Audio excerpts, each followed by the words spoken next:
Guys, ito po yung truck na nasiraan dito sa pag-ahon ng tulay ng Delpan Bridge. So tumawag na rin kami ng towing. Dalawa na yung tow truck na dumating dito, tow truck ng MMDA.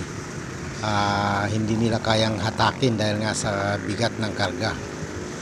So ito, magdudulot ito ng matinding traffic dito mula Road 10 papunta po ng A. Bonifacio Drive southbound dahil po dito sa truck na nasiraan dito mismo sa gitna ng kalsada, no? So yan, pupunta po tayo sa likod. Makikita po natin na nagdudulot na ng matinding traffic.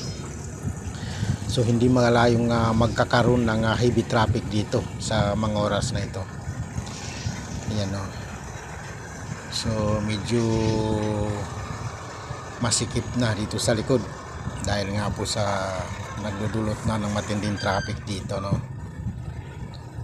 Ayan, so medyo may kabigatan kasi ng karga. Yan, no? So nandito po sa likod yung pahinante.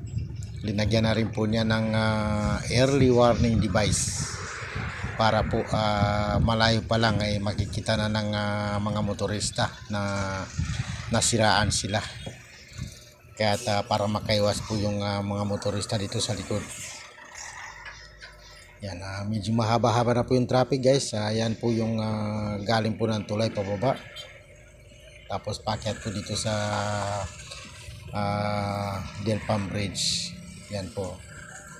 So yan, yan po, may nilagay na si kuya yung pahinante ng early warning device para makikita po kagad na may nasiraan na truck, no? At saka naka-hazard na rin po sila para malaman po na sira po yung truck.